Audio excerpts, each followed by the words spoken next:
더 정치 인터뷰 더불어민주당 전혜숙 의원 나오셨습니다. 전혜숙 의원님 안녕하세요. 네, 안녕하세요. 반갑습니다. 네, 바쁘실 텐데 시간 내주셔서 감사합니다. 우리 대기자인 성한용 우리 기자님하고 대담하는 걸 영광으로 생각하겠습니다. 아이고, 무슨 말씀 네. 감사합니다. 전혜숙 의원님 약사 출신이시고요. 네. 18대, 20대 재선 국회의원이시죠. 네, 지역구는 서울 광진 갑이고요. 네. 국회 여성가족위원회 위원장 맡고 계시고 상임위원회는 보건복지위원회 네. 하고 계시죠. 네. 현안에 대한 질문부터 좀 드리겠습니다. 네.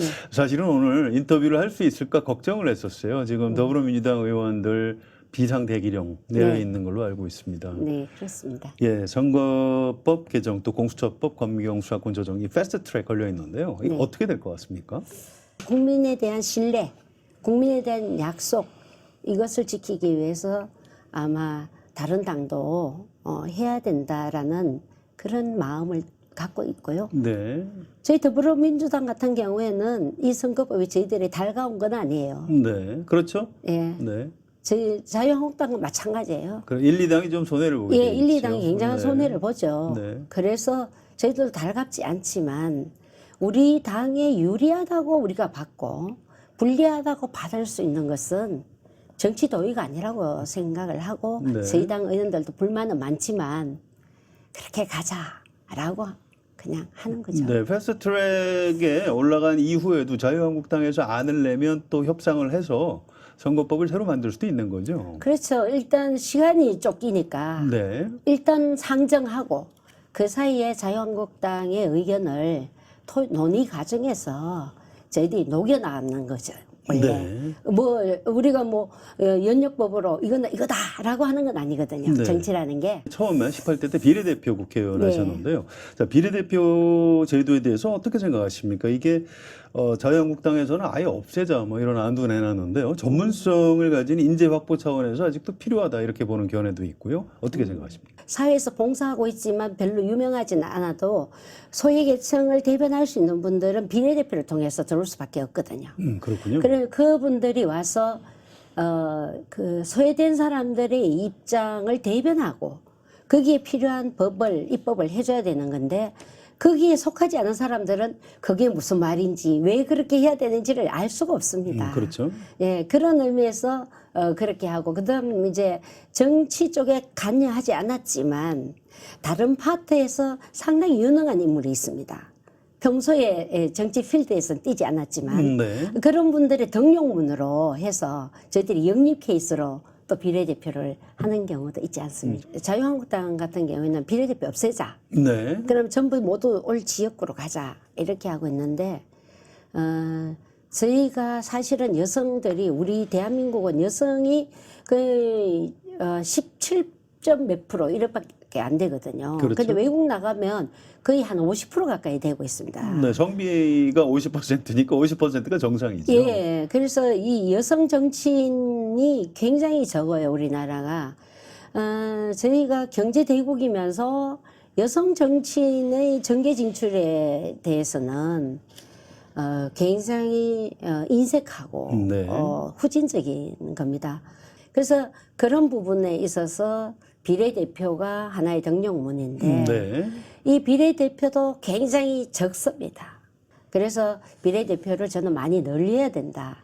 아니면 지금 현재 비례대표 연동제 네. 이런 부분으로 하자고 하는 것도 민심을 반영하자는 거기 때문에 저희들이 그러한 부분에 대해서 반대할 명분이 좀 적은 겁니다. 그렇군요. 네. 알겠습니다. 네. 문재인 정부가 이제 비판을 받는 이유 중에 하나는 경제가 이제 어렵다 이런 측면이 있는 것 같은데요.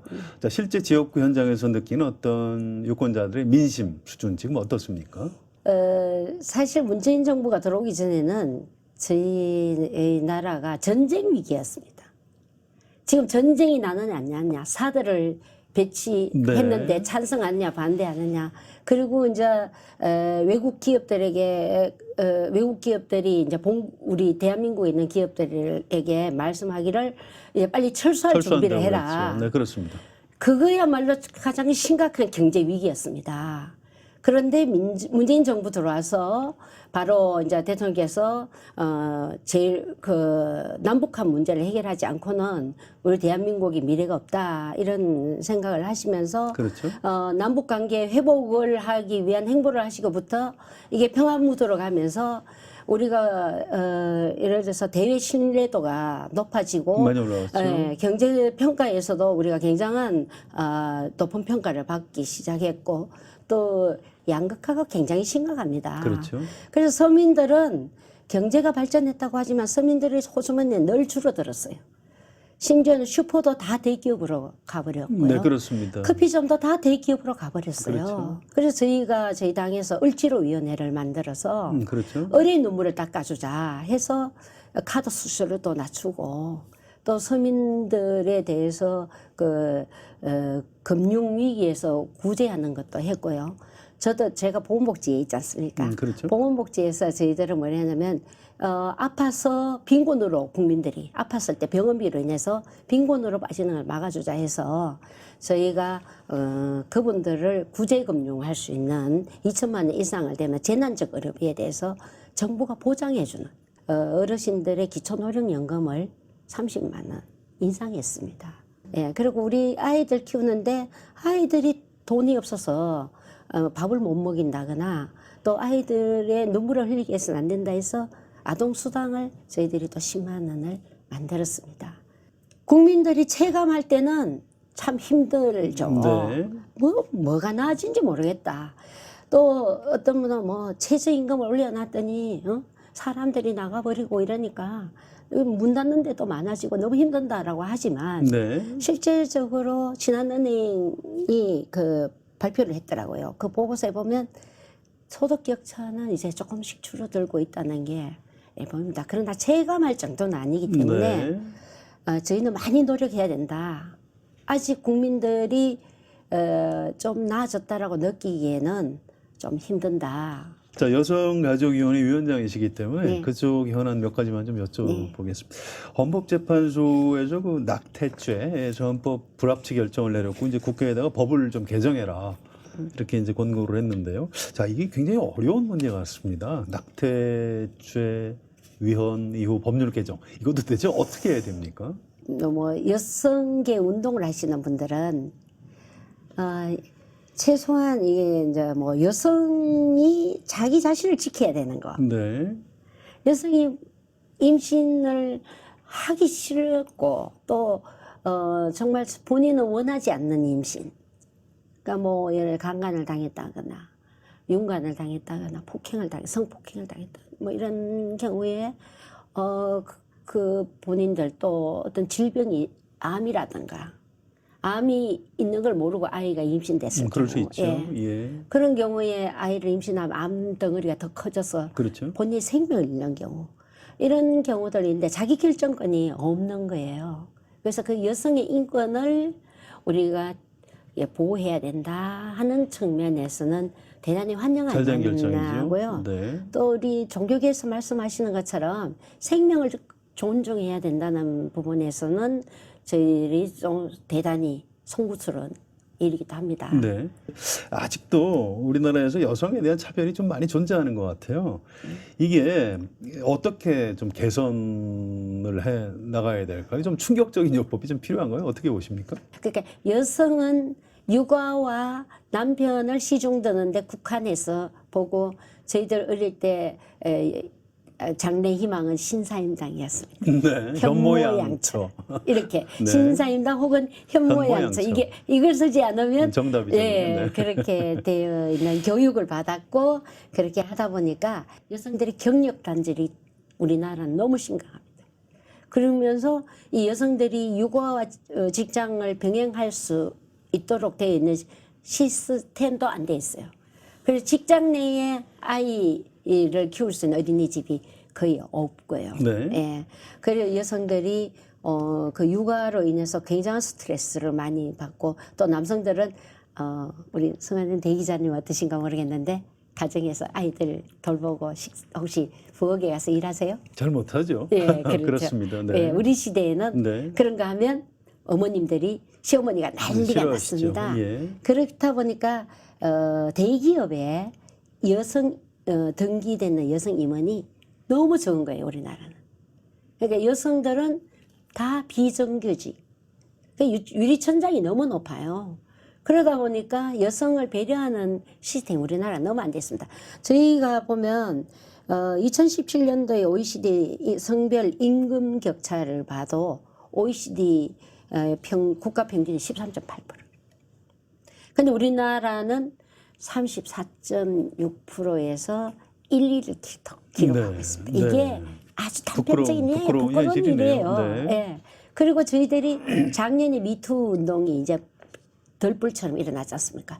그전에는 직장에서 그냥 성희롱, 그냥 당연한 거야. 너 견뎌. 그거 못 견디면 나가. 이런 게 만연했거든요. 그리고 여성들이 술자리에서 굉장한 모욕감을 느끼는 일들이 많고, 이런 일들이 비일비재했는데, 이제, 작년에 제가 이제 여성가족위원장을 맡으면서, 미투 관련된 법안을 여성가족위원회에서 23건을 그 원포인트로 해서 전체를 다 통과시켰습니다. 23건이나 됩니까? 네. 굉장히 일을 많이 하셨네. 예. 그래서 아마 국회 사상 처음으로 법사위에 법안심사소위에서 하나도 여야 이견 없이 다 통과시킨 게 처음일 거예요. 네, 그렇군요. 그렇게 하고 저희들이 이제 그 가정 폭력, 데이터 폭력은 이제 가족의 일이 아니다. 국가가 보호해야 된다. 이런 쪽으로 해서 이제 여성들이 그 자기의 그 행복권을 추구할 수 있는 걸 시스템을 만들기 위해서 저희들이 법무부, 뭐 행안부, 또 뭐 여러 부처를 과기부, 방통위까지 다 해서 홍보와 그리고 디지털 성범죄 이런 부분으로부터 여성이 이제는 그 성으로만 여성을 국한시키지 말고 여성이 하나의 인격체로서 대접받을 수 있는 걸 많이 만들었습니다. 그래서 정부 기관에서도 가급적 여성들이 한 30% 정도는 임원에 들어갈 수 있도록 하고 우리 대통령께서 마침 장관을 30% 네, 맞추시기 위해서 실천하고 계시죠? 예, 실천하고 계시고 네. 저도 이번에 여성가족위원장하고 6월 달에 제가 행정안전위원장 갑니다마는 제가 재선이에요. 근데 3선 남성 의원들도 지금 상임위원장을 다 못하고 있습니다. 네. 근데 저희 당에서도 여성 30% 맞추기 위해서 제가 상임위원장을 상임위원장의 30%를 여성이 해야 예, 되니까. 네, 그렇습니다. 그렇군요. 저희 당이. 네. 그래서 다른 데서 부러워하고 있습니다. 네. 그 저희 당은 그런 걸 실천하고 있다는 말씀 좀 드리고요. 예. 우리가 여성이 차별받지 않는 사회를 만들려고 하면 결국 남성들의 이해가 필요합니다. 성인지 교육이 필요한 거죠. 네. 그래서 저희가 양성평등 교육을 국가 차원에서 의무적으로 시킬 수 있도록 그것을 저희들이 법제하고 또 어릴 때부터 초등학교 때부터 양성평등을 가르치고 있습니다. 제가 노르웨이를 봤더니 노르웨이와 아이슬란드는 여성이 군대도 같이 가고요. 전혀 여성들 스스로가 다르게 취급받는 것을 원하지 않더라고요. 네. 예, 그래서 나라를 지키고 모든 거에 남녀가 공히 이 가정을 육아도 아버지가 육아휴직을 합니다. 거기는. 우리나라도 하고 있죠. 예, 그래서 저희들이 다 도입한 거예요. 그 나라 하는 걸 보고 우리가 예, 도입하는 외국에서도 육아휴직 남성 하는 거 우리도 도입하자 이렇게 해서 사실은 하는데 거기는 거기도 옛날에는 여성이 자기 결정권이 없었어요. 네. 그런데 이제는 많이 달라진 거죠. 지금 젊은 세대들은 잘 믿을 수 없는 얘기를 지금 하고 계신지도 모르겠습니다. 그런데 뭐 아무튼 아직 멀었다고 봐야 되겠죠. 예, 그런데 이제 지금 자라나는 세대에서는 사실은 이제 뭐 교사들도 여성이 너무 많고요. 벌써 법 속에도 여성들이 아주 물밀듯이 그렇습니다. 들어온다고 많이 들어요. 하고 외교관도 있습니다. 그렇고요. 네. 네. 다음에는 아마 지금은 젊은 세대에서는 남성이 차별받고 있다라고 할 정도로 네. 남성 비율을 30%는 해서 뽑아야 된다 이렇게 그런 얘기가 하고 나올 있습니다. 정도로. 네. 지금 그래서 가정에서도 저희 이렇게 보면 남성들이 육아 그리고 이런 걸 담당하려는 자세가 젊은 세대들은 또 잘하고 있습니다. 네, 지금 의원님 말씀하시는 중에 사실은 제가 다음 질문이 바로 그 대목인데요. 네. 과거에는 이제 뭐 지역 갈등, 계층 갈등, 세대 갈등 이게 네. 있었는데 최근 들어서 이제 남녀 네. 어떤 젠더라는 영어를 써서 죄송합니다만 네. 아무튼 남녀 간의 뭐 갈등 이런 것들이 있는 것 같습니다. 이게 어떻게 보면 조금 위험해 보이기도 하고요. 참 대처를 좀 지혜롭게 잘 해야 될 것 같은데 네. 자, 어떻게 대처를 해 나가야 될까요? 남성들은 그러면 우리가 여성들이 고발하면 우리 그냥 당하는 거 아니냐. 이런 데서 이제 남성들이 불만이 이제 그런 문제 터진 거죠. 또 군대로 왜 남자만 가냐 예, 군대를 왜 남자만 가느냐. 네, 뭐 이런 예, 것들. 그래서 네. 사실은 이제 요즘 여성들도 군대를 좀 많이 지원을 하고 있는 걸로 저는 뭐 그렇긴 알고 하죠. 있습니다. 그래서 네. 또 군대 갔다 왔는데 왜 우리는 또 특별한 대접을 네, 가산점을 좀 가산점을 요구하고 주지 있죠. 않느냐 뭐 네, 이런 그렇습니다. 부분들. 그리고 이제 사실은 양성평등 교육 자체가 남성에 대해서 불이익을 준다라는 잘못된 인식 이런 게 좀 많이 있는 것 같습니다. 그런 게 아니고 우리가 함께 잘 가자는 이야기거든요. 근데 처음에 저는 이런 갈등이 있을 수밖에 없다고 생각합니다. 왜? 그동안 여성들이 자기 권리를 찾지 못했다가 이제 목소리를 이제 겨우 높인 거예요.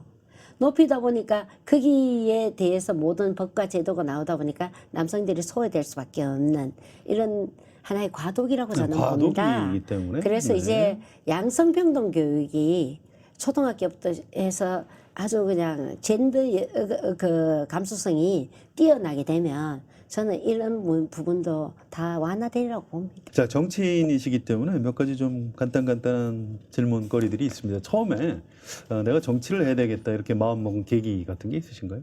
국회의원이 목표가 아니었어요. 근데 저희들이 이제 그 보건의료 정책을 하는 데 있어서 네. 저희들이 생각할 때는 아니 A라는 것이 맞는데 정부가 엉뚱하게 B씨를 내놓는 거예요. 그래서 저희들이 가서 이거는 A가 맞습니다 라고 건의를 했는데 정치권이 전혀 얘기를 듣지 않고 B씨가 정의인 것처럼 내더라고요. 어머, 이거 정치가 왜 이렇게 엉망이야? 아니 보건의료 정책이 왜 이렇게 엉망이야? 네. 이렇게 하면서 그것을 바로 잡기 위해서 제가 움직이다 보니까 그러니까 쉽게 말해서 사회가 왜 이렇게 잘못되고 있는가를 보고 네. 그것을 바로 잡고 뛰어다니다 보니까 어느덧 이 사람 저 사람 만나면서 이슈화하고 그 문제 해결을 위해서 사람들 모으고 하다 보니까 그게 정치더라고요. 또 어느 날 보니까 제가 정부 기관에서 일하게 되어 있고 또 어느 네. 날 보니까 비례대표 국회의원이라는 자리로 온 게 국회의원을 그게 하시게 됐고. 하나의 도구인 거죠. 아, 그렇군요. 제가 생각하는 국민들이 함께 생각하는 바른 정책을 구현하기 위한 하나의 도구를 찾다 보니까 저는 국회의원이라는 도구를 활용하는 거죠. 무슨 말씀인지 알겠습니다. 예. 네. 그래서 저는 뭐 우리 구의원이나 시의원이나 뭐 이런 분들한테도 늘 하지만 이런 자리는 도구일 뿐이니까 당신 게 아니다. 네. 저는 늘 국회의원이 제 거 아니라고 생각하거든요. 그래서 겸손하게 이 도구는 국민이 준 거거든요. 국민이 주신 도구는 내 게 아니기 때문에 네. 국민을 위해서 매일 어떻게 써야 되는지. 그래서 뭐 정쟁이나 이런 데 휘말리는 거 저 싫어합니다. 네. 저는 정쟁에 관련된 발언을 잘 하지 않습니다. 거의 그러나 그 관련해서는 뉴스에 안 나오시는 안 나옵니다, 편이죠. 저는. 정책 관련만 네, 나오시죠. 저는 그렇게 유명한 국회는 못 됩니다. 유명한 국회 되면 아주 남들이 듣기 싫은 이야기도 좀 해야 되고 이슈가 되는 얘기들 해야 되는데 저는 그런 정쟁은 제가 절대 하지 않겠다라고 생각을 하고 있습니다. 그러나 국민을 위해서 해야 되는 일은 제가 꼭 해야 된다. 이렇게 해서 그 부분에 대해서는 제가 굉장히 예민하게 알겠습니다. 합니다. 그래서 제가 의약품 안심 서비스라는 거, 그 광고에 나오는 거 보시는 거 말이에요. 그것도 제가 20년에 걸쳐서 추적을 해서 이번에 시스템을 갖추고 있고요. 네. 이번에 부양 의무자 폐지 대통령께서도 늘 언급하는 그 부모가 있고 부양 가족이 있다고 해서 본인은 기초생활 수급자보다 못한 그런 상태인데도 정부가 지원을 할 수 없는 네. 이런 부분들을 해결해야 된다. 그리고 얼마 전에 척수장애인들이 그 사회에 복귀하는 시스템을 정부가 만들어야 된다 해서 그것도 제가 좀 예산을 좀 반영하고 이렇게 소외된 계층들 그리고 이제 제가 그 기초노령연금 문제라든가 아동수당의 문제라든가 그리고 또 제가 우리나라에서 그래도 좀 제가 긍지를 가지는 게 우리나라의 장기요양보험을 그 시스템을 만드는데 제가 또 일조를 좀 했기 때문에 알겠습니다. 어르신들이 이제 치매에 걸렸을 때 자식들에게 부담을 주는 것이 아니고 국가가 효도하는 시대를 네, 국가가 효도하는 예, 그래서 제가 문재인케어 단장을 맡았습니다. 저희 당에서. 그래서 국민들이 재난적 의료비로 인해서 그 빈곤으로 나가는 걸 막고 또 흉부외과 의사들이 굉장히 훌륭하고 그분들이 정말 절대적으로 필요한데도 정부가 지원이 좀 부족했어요. 그리고 산부인과 의사들도 산부인과를 안 하려고 그러지 않습니까? 네. 그 부분에 대해서 제가 상대가치 점수를 100% 올려주면서 그분들이 그래도 어느 정도 우리 국민을 위해서 국민의 생명을 위해서 긍지를 갖고 일할 수 있도록 최대한 제가 도와주려고 애쓰고요. 뭐 그런 부분들에 제가 복지와 보건의료 쪽에 제가 좀 많이 일을 굉장히 많이 하고 계시네. 좀 부끄럽습니다만 저는 알겠습니다. 늘 그 최선을 다해야 예. 된다고 생각하고요. 인기에 연연한 것보다는 국민들이 정말 원하는 게 뭔가 네. 이렇게 생각하면서 행정부가 일 잘하도록 도와주는 것이 국회가 하는 일이라고 저는 생각합니다. 예. 예, 그래서 행정부를 비판하고 큰 소리 치는 것이 아니고 행정부가 일 잘하도록 배려하고 도와주는 것. 알겠습니다. 그게 저 국회의원의 임무라고 생각하고 네. 늘 하려고 노력합니다. 자, 정치, 특히 국회의원을 하고 싶어하는 후배들, 그 중에서도 여성들한테 네. 좀 조언을 한 말씀 해주신다면 뭐라고 하시겠습니까? 지금 현재 저희 여성 국회의원들이 뭐 비례도 있고 선출직도 있습니다. 굉장히 훌륭합니다. 각 분야에서 여성들이 진출하기 힘든 분야에 진출했기 때문에 그분들이 전문성이라든가 이런 게 보면 굉장히 뛰어납니다. 그러나 그분들도 이 시대에서 여성들이 순환을 겪는 시대에 살았기 때문에 굉장히 힘들어하고 있고요. 저도 후배들이 굉장히 똑똑한데도 불구하고 아이들 양육과 가정 때문에 경력 단절이 일어나는 이런 부분들이 너무 안타까웠습니다. 그래서 이제는 국가가 경력 단절의 문제를 해결하고 가정을 양립할 수 있도록 하는 시스템을 만들어서 훌륭한 여성 인재들이 우리 사회에 자기들이 가진 역량을 충분히 발휘할 수 있도록 국가가 지원해야 되고 우리 여성들은 더더욱 그런 문제들이기 때문에 2배의 노력을 기울일 수밖에 없다. 네. 그러나 그것이 부담이 되고 왜 내가 이 시대에 이렇게 힘들게 살아야 되느냐라고 생각하지 말고 선구자적인 자세로 늘 뒤에 오는 후배들이 길을 닦는다는 생각으로 그렇게 임해 주시면 고맙겠다 하는 생각을 하고 있습니다. 머리가 좀 다치더라도 유리천장을 깨라, 들이받아라 이런 말씀으로 전 들립니다. 예, 그렇습니다. 네, 알겠습니다. 자, 좀 오래전 얘기인데요. 네. 제가 전해수구 의원님 이렇게 뵈면 생각나는 장면이 있습니다. 네. 18대 비례대표 국회의원 하시고 19대 공천을 받았는데 네. 무슨 이상한 비리에 연루됐다고 공천이 취소가 되셨고요. 네. 광진갑에 대신 김한길 의원이 전략공천을 받아서 당선이 됐고 네.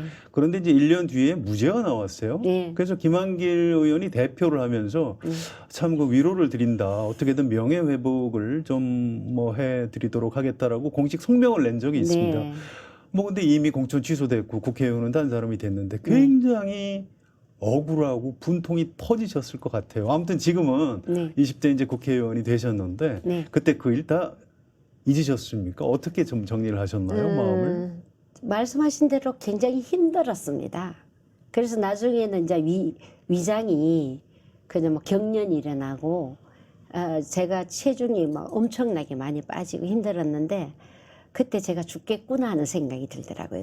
억울하니까 이러다가 내가 내가 이게 정치를 시작하는 게 내가 어떤 국회의원 자리가 좋아서 하는 것도 아니고 아까 말씀하다시피 나는 정말 나라를 위해서 그 훌륭한 지도자로서 어려운 사람들에게 뭔가를 올바른 정책을 펴는 걸 하자 하고 시작을 했는데 이것도 어느 자리라고 해서 경쟁자가 음해가 들어오는 음해가 거죠. 들어오니까 네. 제가 경찰과 조사도 안 받고 그것이 경찰에서 나무 음해 같다라고 이야기를 하고 있는 상황에서 우리 경찰 조사 안 받은 사람을 날려버렸거든요. 네, 그렇습니다. 그렇게 공천이 탈락되고 나니까 그 다음에는 아무리 무죄를 받아도 이게 회복이 안 되는 거예요. 회복이 안 되죠. 근데 제가 또 다른 생각을 했습니다. 이 자리는 내 자리가 아닌데 왜 내가 이런 고통을 겪게 되는가? 그거는 내가 겸손하지 못했구나. 다 내 잘못이다. 이렇게 생각했습니다. 이렇게 자기를 바라보니까 마음이 편하더라고요. 그래서 저에게 해코지 있는 사람들을 다 용서하는 마음이 생기더라고요. 네, 예, 그렇죠. 그래서 오히려 뭐 저의 자리를 뺏은 김한길 의원도 원망스럽지 않고요. 오히려 제가 더 다가가서 인사를 하고요. 그러면서 저를 지지해 주시는 분들이 많이 생겼어요. 너무 안타깝다. 자기들이 죄를 짓는 것 같다. 이러면서 네. 저를 뭐 한 번씩 이렇게 위로를 해주시고 용기를 가져라, 희망을 가져라 이런 분들이 많이 생겨서 제가 내가 국회의원 자리에 일었는데 정말 진정한 친구를 내가 많이 발견했구나. 네. 내가 계속 국회의원 했으면 권력 주변에 모여드는 사람들만 알았지 내가 힘들 때 위로해주고 진정한 친구 되는 사람을 몰랐겠구나. 네. 너무 감사하다. 전 그렇게 생각했습니다. 그래서 정말 하늘께 감사드리고요. 네. 이걸 이렇게 진정한 친구를 알게 해주시는가 보다 해서 제 선거 때 그분들이 정말 적극적으로 도와주셨거든요. 그러셨겠군요. 그리고 제가 저와 적대적 관계에 있던 분들에게 제가 그렇게 했습니다. 다 내 잘못이다. 당신들하고 관계가 나빴는 것은 다 내 잘못이다. 내가 부족했다. 우리 인간관계 잘하자 하고 제가 다 용서하고 오히려 또 제가 다가가는 그런 모습을 제가 보였습니다. 그래서 사람들이 이렇게 살아갈 때 저 사람이 나를 해코지했어 하고 이를 가고 원수를 갚으려고 하는 것보다는 내 잘못이구나, 내가 부족했구나 생각하고 상대를 오히려 용서하고 인간관계를 잘하자라고 했을 때 그 상대가 아픔을 겪으시더니 많이 너그러우시가 달래졌다고 그 이야기를 들었고요. 알겠습니다. 그렇게 했더니 주변에 계시는 분들이 정말 너무 잘하는 거라고 좋아하시더라고요. 네. 그래서 저는 행복배달부라고 합니다. 네. 제가 사람들에게 인사할 때 저는 광진구 행복배달부 전혜숙입니다 라고 이야기를 하는데 행복을 배달하는 사람이 되고 싶어요. 감사합니다. 예. 제가 가져서 되는 게 아니고 네. 있다고 되는 것도 아니고요. 돈이나 명예, 권력은 내게 아닌 거거든요. 알겠습니다. 근데 주어졌을 때 나눠주라고 주는 건데 돈도 나눠주라고 주는 거거든요. 네. 권력도 나눠주라고 주는 거고요. 또 명예도 나눠주라고 주는 거니까 저는 열심히 나눠주려고 애를 쓰고요. 제가 늘 제일 낮은 자리라고 생각하고요. 주민들이 저에게 한 번씩 호된 질책을 할 때는 욕먹는 자리다 생각합니다. 더불어민주당 여당 국회의원이신데 우리 한겨레 텔레비전 시청자들께 마무리하는 인사 말씀 좀 부탁드리겠습니다. 저는 행복배달부고요. 그래서 지금 현재 국회가 시끄럽습니다. 국민 여러분들께서 보실 때 정치인들이 제대로 해야 국민들이 편하실 건데 정치인들이 악의 다툼을 하는 것처럼 보여서 정말 국회의원 한 사람을 죄송하다는 말씀드립니다. 그러나 또 야당은 야당의 입장이 있다고 저는 생각합니다. 그런 입장도 저희들이 또 겸허히 여당으로서 받아들이고요. 문재인 정부가 성공해야만 우리 국민들이 행복할 수 있다고 생각합니다. 문재인 정부가 성공하기 위해서는 여당이 좀 더 겸손하게 야당의 이야기들을 겸허히 들으면서 함께 손잡고 정치 멋있게 한번 만들어 보겠습니다. 국민 여러분 좀 기대해 주시면요. 저희들이 국민들이 바라는 아름다운 정치, 좋은 정치 되도록 저도 힘은 약하지만 저도 그 일원으로서 최선을 다하겠습니다. 국민 여러분, 올 한 해 황금돼지입니다. 황금돼지를 가슴에 안고 행복한 꿈을 꾸는 그런 한 해 되시길 바라겠습니다. 감사합니다. 더 정치 인터뷰 오늘은 더불어민주당 전혜숙 의원과 함께했습니다. 여러분 고맙습니다.